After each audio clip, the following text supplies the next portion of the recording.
नमस्कार, मैं अनुराग कुमार, महात्मा गांधी काशी विद्यापीठ वाराणसी उत्तर प्रदेश के हिंदी तथा आधुनिक भारतीय भाषा विभाग में प्रोफेसर पद पर कार्यरत हूँ। मैं आज आपके समक्ष जिस वीडियो व्याख्यान को लेकर के उपस्थित हुआ हूँ उसका शीर्षक है आधुनिक आर्य भाषाएँ सिंधी, पंजाबी, राजस्थानी, गुजराती आदि के संदर्भ में। जिन भाषाओं पर हम आधुनिक आर्य भाषाओं पर बात करने जा रहे हैं वे इस वीडियो व्याख्यान के प्रमुख बिंदु हैं। आधुनिक आर्य भाषा का परिचय एवं स्वरूप, प्रमुख आधुनिक भारतीय आर्य भाषाएं जिसमें सिंधी, लहंदा, पंजाबी, मराठी, गुजराती, उड़िया, बंगाली, असमिया और नेपाली हैं। आइए सबसे पहले हम बात करते हैं कि आधुनिक भारतीय आर्य भाषा जिसका जो समय है वो है 1000 ईस्वी से अद्यतन आज तक। जैसा कि हम जानते हैं कि 5 प्राकृतों से 5 अपभ्रंश भाषाओं का विकास हुआ, ऐसा भाषाविद मानते हैं और इसी के आधार पर आधुनिक भारतीय आर्य भाषाओं के विकास का स्वरूप निर्मित किया गया है भाषाविदों के द्वारा। तो आधुनिक भारतीय आर्य भाषाओं का जो विकास है उसमें मध्यकालीन जो अपभ्रंश भाषाएं हैं उन्हीं से हम आधुनिक भारतीय आर्य भाषाओं का विकास मानते हैं।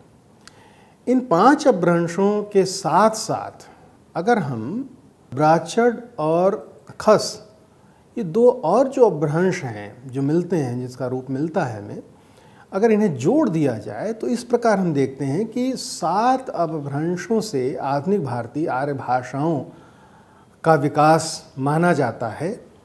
और ये जो स्वरूप है वो किस तरह है अगर हम इस पर देखें तो पहला शौरसेनी, दूसरा अपभ्रंश महाराष्ट्री, तीसरा अपभ्रंश मागधी, चौथा अपभ्रंश अर्धमागधी, 5वां अपभ्रंश पैशाची, 6वां अपभ्रंश ब्राचड़ और 7वां अपभ्रंश खस। अब इन अपभ्रंशों से जिन आधुनिक भारतीय आर्य भाषाओं का विकास हुआ है उस पर हम चर्चा करें तो सबसे पहले हम लेते हैं शौरसेनी अपभ्रंश को। तो शौरसेनी अपभ्रंश से जिन आधुनिक भारतीय आर्य भाषाओं का विकास हुआ है वे हैं पश्चिमी हिंदी, जिसमें खड़ी बोली, कन्नौजी, ब्रजभाषा, बांगरू और बुंदेली है। इसके साथ साथ राजस्थानी, गुजराती, ये 3 भाषा समूह जो हैं वो शौरसेनी अपभ्रंश से विकसित होते हैं। महाराष्ट्री अपभ्रंश से मराठी भाषा का विकास होता है। मागधी अपभ्रंश से बिहारी, हालांकि बिहारी कोई भाषा नहीं है लेकिन एक भाषा समूह से निर्मित किया जाता है, बनाया जाता है अध्ययन की दृष्टि से। जैसे पश्चिमी हिंदी कोई भाषा नहीं है, पूर्वी हिंदी कोई भाषा नहीं है, उसी तरह से बिहारी भी कोई भाषा नहीं है, ये एक भाषा समूह है। तो बिहारी और बिहारी के अंतर्गत जो भाषाएं हैं वे, उसके अलावा मागधी से बांग्ला, उड़िया और असमी, इन भाषाओं का विकास निर्धारित किया गया है। अर्धमागधी से पूर्वी हिंदी, जिसमें अवधी, बघेली और छत्तीसगढ़ी आते हैं, का विकास माना जाता है। पैशाची अपभ्रंश से लहंदा का विकास माना जाता है। ब्राचड़ अपभ्रंश से सिंधी और पंजाबी का विकास माना जाता है। खस अपभ्रंश से पहाड़ी भाषाएं जो हैं, आधुनिक भारतीय आर्य भाषाएं हैं, उनका विकास माना जाता है। आइए हम सिलसिलेवार इन आधुनिक भारतीय आर्य भाषाओं पर वार्ता करते हैं। सबसे पहले हम लेते हैं शौरसेनी अपभ्रंश से विकसित हुई पश्चिमी हिंदी की जो भाषाएं हैं उन पर हम बात करते हैं। तो पश्चिमी हिंदी का विकास शौरसेनी अपभ्रंश से हुआ है और इसकी 5 प्रमुख बोलियां हैं: खड़ी बोली, ब्रजभाषा, बांगरू, कन्नौजी और बुंदेली।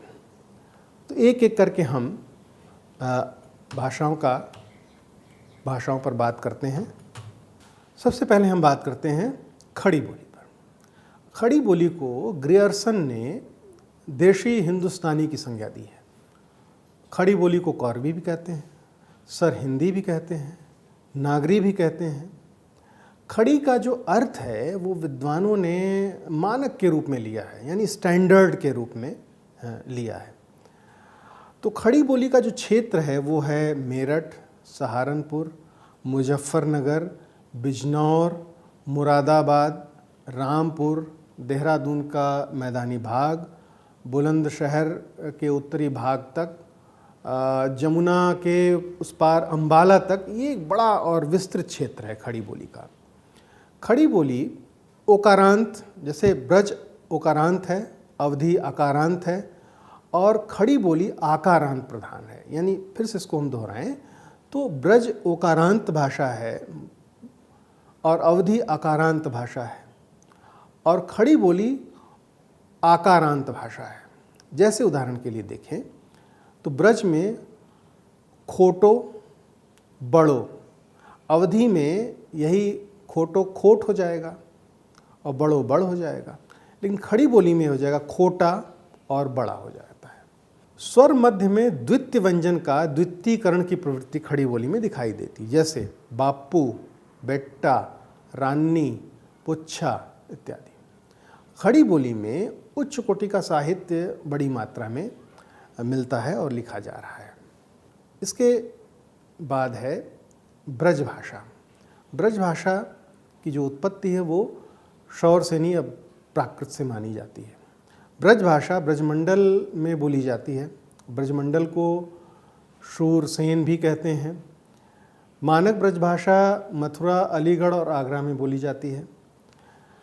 ब्रज भाषा में पुल्लिंग एक वचन के अंत में उ तथा स्त्रीलिंग एक वचन के अंत में ई का प्रयोग प्रायः पाया जाता है।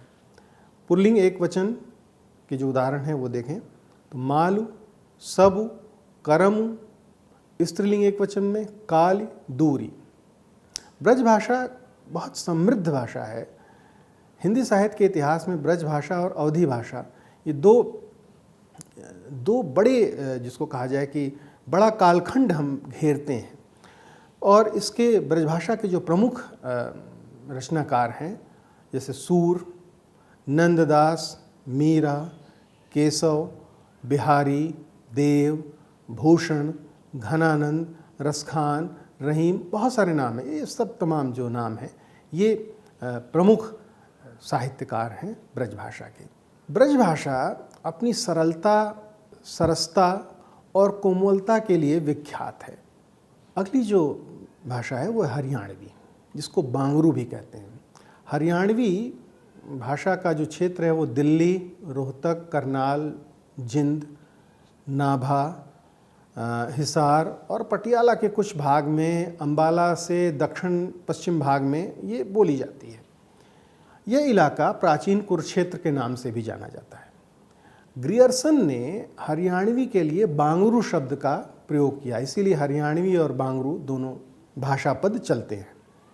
हरियाणवी में पुल्लिंग और स्त्रीलिंग रूप अन्य पुरुष एक वचन में खड़ी बोली से अलग होते हैं, जैसे योह पुल्लिंग है और याह स्त्रीलिंग है, वो पुल्लिंग है और वाह स्त्रीलिंग है। सहायक क्रिया का विशिष्ट प्रयोग हरियाणवी में देखने को मिलता है, जैसे सहायक क्रिया है, हैं, हूँ, हो की जगह पर सै, सें, सूं, सो का प्रयोग होता है। हरदेव बाहरी ने हरियाणवी, पंजाबी और कौरवी के हरियाणवी को पंजाबी और कौरवी के बीच की स्थिति माना है। अगली जो भाषा है वो है कन्नौजी। कन्नौजी का भाषा क्षेत्र कानपुर से दक्षिण में जमुना नदी तथा उत्तर में हरदोई, शाहजहांपुर और पीलीभीत तक विस्तृत है। इटावा, फर्रुखाबाद, कानपुर, शाहजहांपुर, हरदोई, पीलीभीत आदि जिलों में भी यह बोली जाती है। और अवधी और ब्रज के मध्य का जो क्षेत्र है वो कन्नौजी का क्षेत्र है। कन्नौजी का बहुत नज़दीकी जो रिश्ता है वो ब्रज से है, इसलिए पश्चिम में एक लंबा हिस्सा यानी भाषा बाहुल्य के रूप में अनिश्चित है। उसे निर्धारित नहीं किया जा सकता कि ये ब्रज है या कन्नौजी है। तो एक चूँकि बहुत नज़दीकी एक मिलाप है दोनों में, इसलिए एक बहुत बड़ा जो हिस्सा है वो अनिश्चित है कि वो ब्रज का हिस्सा है या फिर कन्नौजी का हिस्सा है। कन्नौजी क्षेत्र के जो प्रमुख कवि हैं वो हैं चिंतामणि, मतिराम, भूषण आदि।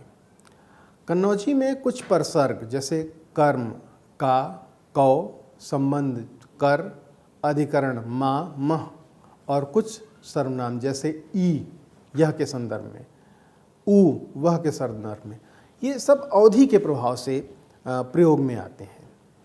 अगली जो बोली है वो है बुंदेली। बुंदेली बोली के क्षेत्र जो हैं वो हैं उत्तर प्रदेश के उरई जालौन, हमीरपुर, झांसी और बांदा का पश्चिमी भाग, मध्य प्रदेश में ओरछा, पन्ना, दतिया, सागर, टीकमगढ़, नरसिंहपुर, सिवनी, छिंदवाड़ा, होशंगाबाद, बालाघाट के ज़िले, ग्वालियर का पूर्वी भाग, भोपाल का आंशिक भाग शामिल है बुंदेली के क्षेत्र के रूप में। 14वीं शताब्दी में बुंदेला वंश के कारण इस क्षेत्र का नाम बुंदेलखंड और भाषा बुंदेली कहलाई। इस प्रसिद्ध भाषा क्षेत्र में जिन प्रमुख बड़े रचनाकारों का जिनसे रिश्ता है वे हैं केशवदास, मतिराम, ठाकुर, पद्माकर। ये सब आचार्य जो हैं वे, उनकी जो रचनाएं हैं सबने अपनी रचना जो है वो ब्रज में की है, लेकिन इनका संबंध इस भाषा क्षेत्र से है। बुंदेली में बहुत मशहूर है ईसुरी की फाग, गंगाधर का प्रेम काव्य तथा एन साई की दार्शनिक कविताएं। ब्रज और बुंदेली में भाषाई समानताएं ज़्यादा हैं। इसका साहित्य इसके अलावा नगण्य है। दूसरी जो भाषा है वह है राजस्थानी। इसका विकास शौरसेनी नागर अपभ्रंश से हुआ है। इसका प्रमुख क्षेत्र राजस्थान है।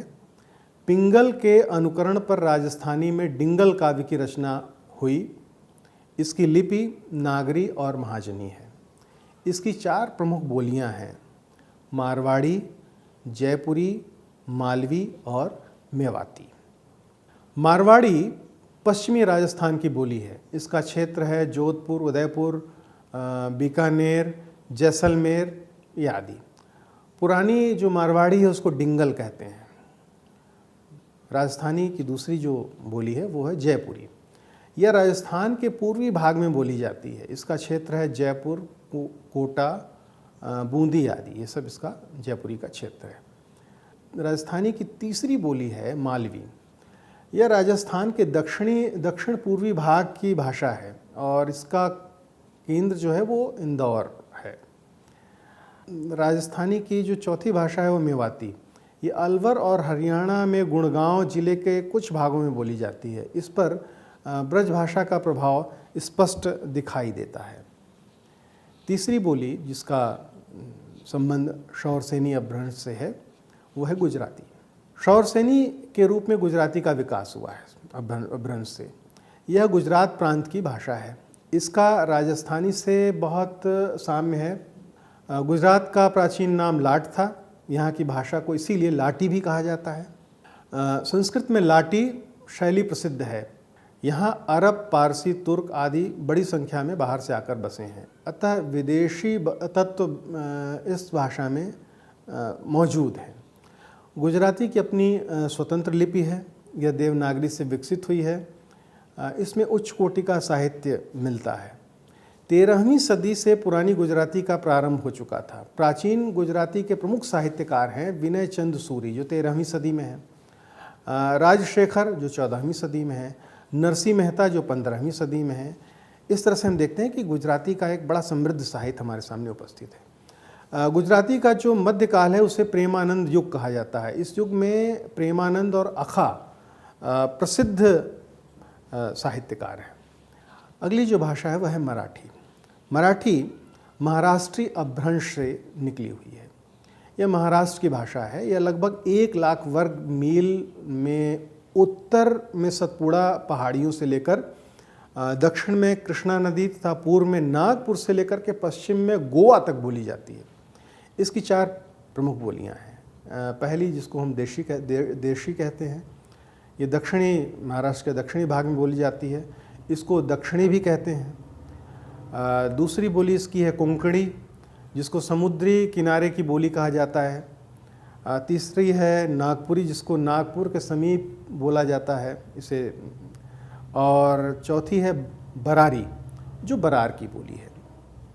भाषा की दृष्टि से कोंकणी में कन्नड़ शब्द अधिक हैं, अब बरारी में भीली और तेलुगु के, अब मराठी में फारसी के शब्द अधिक हैं। मुकुंद राय जिनका समय है 1128 से लेकर के 1198, मराठी के आदि कवि माने जाते हैं। मराठी का समृद्ध साहित्य है और उच्च कोटि का साहित्य। इसमें जो मुख्य साहित्यकार हैं जैसे मुकुंदराज, ज्ञानेश्वर, रामदास, तुकाराम, नामदेव महत्वपूर्ण रचनाकार हैं। इसका समृद्ध संत साहित्य बहुत ही समृद्ध है और इसका एक विशाल भंडार है। इसकी देवनागरी लिपि इसकी लिपि है। इसके बाद हम आते हैं बिहारी भाषा समूह पर। जैसा कि हमने आरंभ में ही कहा था कि बिहारी कोई भाषा नहीं है, लेकिन बिहारी नाम से कुछ भाषाओं का एक समूह निर्मित किया जाता है क्षेत्र के नाम पर। जैसे यह जो बिहारी है यह मागधी अपभ्रंश से निकली हुई है। चूँकि बिहारी कोई भाषा नहीं है, यह बिहार प्रांत में बोली जाने वाली भाषाओं के समूह का नाम है, जिसमें प्रमुख भाषाएं हैं भोजपुरी, मैथिली और मगही। सबसे पहले हम बात करते हैं भोजपुरी पर। ये एक बड़ी भाषा है और व्यापक भाषा है। ये अंतर्राष्ट्रीय भाषा के रूप में भी इसको हम चिन्हित कर सकते हैं, क्योंकि बहुत सारे जो गिरमिटियाँ हैं वो भारत देश से बाहर गए, फिजी, सूरीनाम, तमाम जगहों पर। तो भोजपुरी का आधार भोजपुर गांव है। यह शाहाबाद ज़िले में था, अब शाहाबाद ज़िले का नाम ही भोजपुर हो गया है। इस भाषा का क्षेत्र बहुत व्यापक है। इसमें बिहार, उत्तर प्रदेश के कई ज़िले शामिल हैं। बिहार का पश्चिमी भाग और उत्तर प्रदेश का पूर्वी भाग इसका क्षेत्र है। इसमें जो प्रमुख ज़िले हैं, उत्तर प्रदेश के जो प्रमुख ज़िले हैं जैसे वाराणसी, हालांकि वाराणसी में जो भोजपुरी बोली जाती है उसको काशिका भी कहते हैं, जो एक भोजपुरी का रूप है। इसके अलावा जो भोजपुरी है वह भी बोली जाती है। गाज़ीपुर, बलिया, मिर्ज़ापुर, गोरखपुर, देवरिया, बस्ती, आज़मगढ़, ये उत्तर प्रदेश के प्रमुख ज़िले हैं जहाँ पर भोजपुरी बोली जाती है। और बिहार में भोजपुर, शाहाबाद, रांची, सारण, चंपारण आदि जहाँ पर भोजपुरी बोली जाती है। इसका मौखिक साहित्य बड़ा ही समृद्ध है। इसके जो प्रमुख कवि माने जाते हैं, जैसे कबीर का रिश्ता भोजपुरी से जोड़ा जाता है, धर्मदास, भीखा साहब, इनके जो पद हैं इन सभी के, उसमें भोजपुरी शब्दों का प्रयोग बहुलता के साथ किया गया है। देशज रूप खूब मिलता है। भोजपुरी के जो अन्य कवि हैं जैसे धरणीदास, शिवनारायण, भिखारी ठाकुर का विदेशिया प्रमुख गीति नाट्य है और हम इसे जानते हैं कि भिखारी ठाकुर ने भोजपुरी को काफ़ी ऊंचाई प्रदान की है। भोजपुरी की जो सबसे बड़ी विशेषता है वो है इसमें इसकी जो संगीतात्मकता है और जो स्वराघात है, वो भोजपुरी की अद्भुत विशेषता है। इसको हम छपरा के टोन से देख सकते हैं, समझ सकते हैं सुन करके। भोजपुरी में मध्य र का लोप हो जाता है, जैसे लयिका अवधि में लरिका होता है, धई अवधि में धरी, अवधि में जैसे करी है और भोजपुरी में कई। दूसरी जो महत्वपूर्ण बोली है वो है मैथिली। मगध में के उत्तर में मिथिला की बोली मैथिली है। मिथिला शब्द का संबंध मिथ यानी युग्म से है। यह वैशाली, विदेह और अंग जनपदों का संयुक्त प्रांत है, इसलिए इसको मैथिल कहते हैं युग्म के कारण। मैथिली भाषा दरभंगा, मुजफ्फरपुर, पूर्णिया, उत्तरी मुंगेर और उत्तरी भागलपुर के ज़िलों में बोली जाती है। मिश्रित रूप से यह नेपाल की तराई, चंपारण और संथाल परगना में संलग्न भागों की भी बोली है। इसका ही एक भेद जो है वो अंगिका, मुंगेर और भागलपुर में बोला जाता है। बिहारी भाषाओं में सबसे अधिक तीसरी जो ये जो दूसरी बोली है मैथिली, बिहारी भाषाओं में सबसे अधिक साहित्य मैथिल में ही है।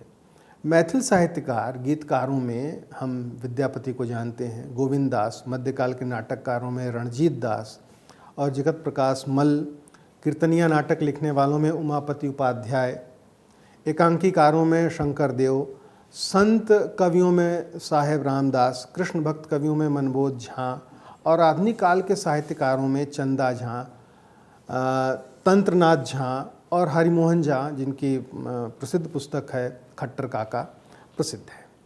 बिहारी की जो तीसरी बोली है वो है मगही। मगही मागधी या मगध की भाषा का आधुनिक नाम है। इसके क्षेत्र में पटना, गया, हजारीबाग के पूरे ज़िले, पलामू का पश्चिमी भाग, मुंगेर और भागलपुर का थोड़ा थोड़ा भाग सम्मिलित है। संत कवियों में बाबा मोहनदास और बाबा हेमनाथ प्रसिद्ध हैं। आधुनिक युग में जयनाथ पति प्रसिद्ध रहे हैं। इस भाषा की जो विशेषता है, संज्ञा और सर्वनाम की जो परसर्ग हैं जो भोजपुरी में हैं, मगही में उनके अतिरिक्त संप्रदान में ला, लेल और अधिकरण में मो भी प्रयुक्त होते हैं। इस तरह से मगही भोजपुरी से अलग हो जाती है। अगली भाषा है आधुनिक भारतीय आर्य भाषा बंगाली। इसको बांग्ला भी कहते हैं, बंगला भी कहते हैं। बांग्ला का प्रांत बंगाल है और यह मागधी अपभ्रंश के पूर्वी रूप से विकसित हुई है। इसकी साहित्यिक भाषा को साधु भाषा भी कहते हैं। इसमें संस्कृत के शब्दों का बाहुल्य है। बंगाली में यानी बांग्ला में उच्चारण संबंधी विशेषता है। इसके लिखित और उच्चरित रूप में भेद होता है। जैसे देखिए कि लक्ष्मी को लौखी, परमानंद को पौर्मानंद बोलते हैं। यह साहित्यिक दृष्टि से अत्यंत समृद्ध भाषा है। इसके जो प्रमुख साहित्यकार हैं उनमें चंडीदास, कृत्तिवास जिनकी रामायण है, विजय गुप्त, पद्म पुराण लिखने वाले, रविन्द्रनाथ ठाकुर को सभी हम जानते हैं वैश्विक कवि के रूप में, बंकिम चंद, शरद चंद, ये प्रमुख रचनाकार हैं जिनसे बंगला साहित्य समृद्ध हुआ है। बंगला की लिपि अलग है। यह प्राचीन देवनागरी से विकसित हुई है ऐसा मानते हैं। बंगला का जो प्रामाणिक भाषा शास्त्रीय अध्ययन डॉक्टर सुनीति कुमार चटर्जी ने प्रस्तुत किया, उसमें बांग्ला के उद्भव और विकास ग्रंथ में किया है। उसमें वे इन तथ्यों की ओर संकेत करते हैं और बांग्ला का संपूर्ण जो एक स्वरूप है उसकी वो प्रस्तुति करते हैं। अगली जो भाषा है वह है उड़िया। उड़िया प्रांत की भाषा है और इसका संबंध मागधी अपभ्रंश के दक्षिणी भाग से है। इसको ओड्र उडू जाति की भाषा से प्रभावित होने के कारण ओड्री भी कहते हैं। उत्कल जाति की भाषा होने के कारण उत्कली भी कही जाती है ये भाषा। उड़िया पर बंगाली और तेलुगु का अधिक प्रभाव है, क्योंकि दोनों तरफ से, एक तरफ से बंगाल से जुड़ा हुआ है यह क्षेत्र और दूसरी तरफ तेलुगु से। संस्कृत भाषा के भी शब्द प्रचुर मात्रा में उड़िया में मिलते हैं। इसमें 15वीं शती के पुरी और भुवनेश्वर के शिलालेख हैं। इसकी लिपि भिन्न है। यह प्राचीन देवनागरी लिपि से विकसित हुई ऐसा माना जाता है। इसके जो प्रमुख कवि हैं वे हैं बलराम दास, जगन्नाथ दास, पंचसखा, सालबाग, उपेंद्र भंज आदि। अगली भाषा है असमी। असमिया, आसामी या असामी नामों से जानी जाती है। यह असम प्रांत की भाषा है। यह आसाम की घाटी तथा उसके आसपास एक बड़ा लंबा क्षेत्र है। 80,000 वर्ग मील का जो क्षेत्र है उसमें यह बोली जाती है। असमी भाषा का संबंध पूर्वोत्तरी मागधी अपभ्रंश से है। इसका बंगला से अधिक समानता है। बंगला के बड़े समीप है ये। इसकी लिपि बंगला के सदृश है, केवल 2-3 वर्ण भिन्न हैं। इस पर तिब्बती, बर्मी, नागा आदि भाषाओं का भी प्रभाव पड़ा है। असमी के पहले जो कवि हैं वो हेम सरस्वती हैं, जिनकी रचना है प्रहलाद चरित। इसके अन्य जो प्रसिद्ध कवि हैं माधव देव, शंकर देव, पीताम्बर, सूर्यखरी, बलदेव आदि। असमी साहित्य की सबसे बड़ी विशेषता ये है कि इसमें गद्य तथा इतिहास के बहुत ही व्यवस्थित ग्रंथ और बहुत पहले से मिलते हैं। यानी असमी में सिर्फ मौखिक साहित्य ही नहीं है, लिखित साहित्य भी इतिहास और गद्य के रूप में मिलता है और व्यवस्थित मिलता है। इसके बाद हम आते हैं पूर्वी हिंदी पर। पूर्वी हिंदी, जैसा कि हम जानते हैं कि पूर्वी हिंदी कोई भाषा नहीं है, लेकिन भाषाओं का एक समूह है। यह अर्धमागधी अपभ्रंश से विकसित हुई। इसकी 3 बोलियां हैं, अवधी, बघेली और छत्तीसगढ़ी। इनकी लिपि नागरी है। अवधी पर हम बात करते हैं। अवधी का विकास अर्धमागधी से हुआ है। अवधी को कोसली भी कहा जाता है क्योंकि किसी समय अवध कोसल राज्य के अधीन था। अवध प्रांत के अंतर्गत लखीमपुर खीरी, बहराइच, गोंडा, बाराबंकी, लखनऊ, सीतापुर, उन्नाव, फैज़ाबाद, सुल्तानपुर, प्रतापगढ़, जौनपुर, रायबरेली, इन तमाम इस बड़े क्षेत्र में अवधी बोली जाती है।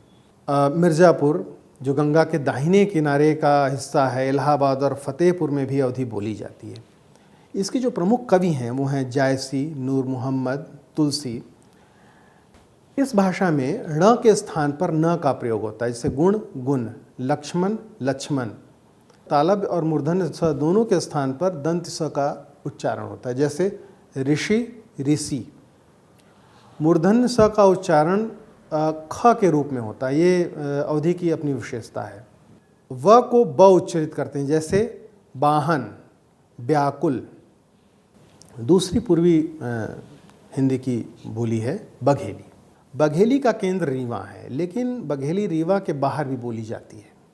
बघेली का क्षेत्र पूर्व में छोटा नागपुर, बिलासपुर की पश्चिमी सीमाओं और मिर्ज़ापुर से लेकर पश्चिम में दमोह, बांदा की पूर्वी सीमा तक, उत्तर में उत्तर प्रदेश, मध्य प्रदेश की सीमा से लेकर दक्षिण में बालाघाट तक एक बड़ा क्षेत्र है बघेली का।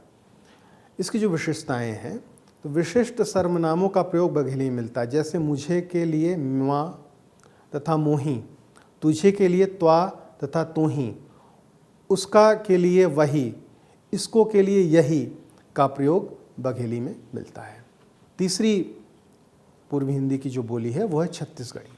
छत्तीसगढ़ी छत्तीसगढ़ों की भाषा के रूप में प्रचलित है। हालांकि छत्तीसगढ़ में कौन से गढ़ हैं, इस पर काफ़ी विवाद है।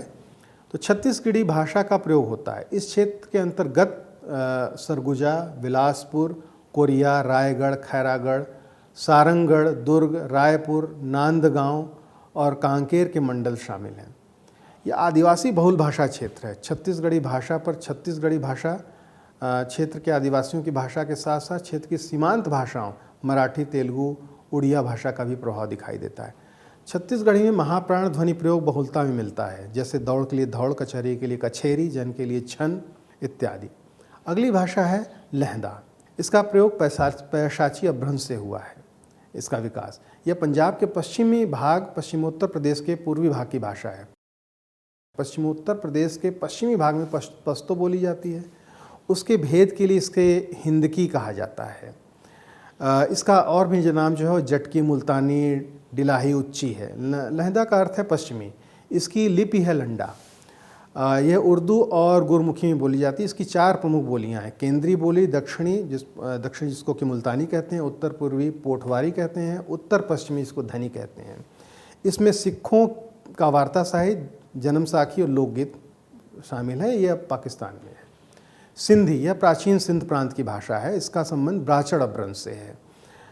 इसमें ब्राह्मण की बहुत सारी विशेषताएं अभी भी मौजूद हैं। हालांकि भारत पाक विभाजन के बाद इसको बोलने वाले बहुत सारे जो लोग यहाँ आए वो पंजाब, दिल्ली, मुंबई में आकर के बस गए। इसकी 5 प्रमुख बोलियाँ हैं: बिचौली, सिरैकी, लाडी, थरेली, कच्छी। इसमें जो प्रमुख ग्रंथ हैं वो हैं शाहजी रिसालो। इसके प्रमुख जो कवि हैं अब्दुल करीम, शाह लतीफ़, सचल सामी आदि हैं। इसकी जो सबसे बड़ी विशेषता है वह है अंतस्फोटात्मक ध्वनियाँ, जैसे ज, ब आदि। पंजाबी, यह पंजाब प्रांत की भाषा है। पंजाब जैसा कि हम जानते हैं कि 5 नदियों के मिलन का स्थल। ग्रियर्सन ने पंजाबी को इस तरह की भाषा माना है जिसमें संस्कृत, फारसी से आगत शब्दों से सबसे अधिक मुक्त है। इस भाषा में सहज ग्रामीण आकर्षण है।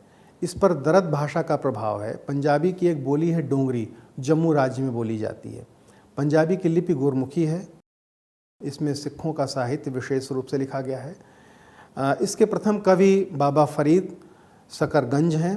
इसके प्राचीन साहित्य में गुरु नानक देव का, अर्जुन देव, गुरदास, वारिस शाह तथा आधुनिक साहित्य लेखकों में अमृता प्रीतम आदि प्रमुख हैं। पहाड़ी खस अपभ्रंश से जो विकसित हुई भाषाएं हैं, उस पर हम लोग बात करें तो अपभ्रंश से इसका विकास हुआ। कुछ विद्वान सौरसेनी से ही इसका विकास मानते हैं। यह हिमालय के निचले भाग में बोली जाती है। इसकी लिपि नागरी है। इसके 3 भाषा वर्ग हैं, पश्चिमी, मध्य और पूर्वी। पश्चिमी पहाड़ी की लगभग 30 बोलियां हैं। इसमें उत्तर प्रदेश के जौनसार, बाबर की जौनसारी, पश्चिमी पहाड़ी भाग में शिमला आदि की सिरमौरी, चंबाली, कुलुई, कैंथली बोलियां प्रमुख हैं। मध्य पहाड़ी के 2 भाग हैं, गढ़वाली की गढ़वाली, कुमायूं की कुमायूनी। कुमायूनी में थोड़ा साहित्य है, इनका लोक साहित्य बहुत संपन्न है। इसके अलावा पूर्वी पहाड़ी में नेपाली है। इसको खसकुरा, गोरखाली, पर्वतिया भी कहते हैं। यह नेपाल राज्य की राजभाषा है। इस तरह से हम देखते हैं कि आधुनिक भारतीय आर्य भाषाएं जिन पर हम लोगों ने बातचीत की, उनकी वे अपनी विशेषताओं और क्षेत्र के साथ किस तरह से विकसित हुई हैं और किन किन अपभ्रंशों से विकसित हुई हैं। आशा है कि इस वीडियो व्याख्यान के द्वारा वो आप तक पहुंची होंगी और यह वीडियो व्याख्यान अपनी प्रस्तुति में सफल हुआ होगा। इसी विश्वास के साथ मैं धन्यवाद देता हूं सबको।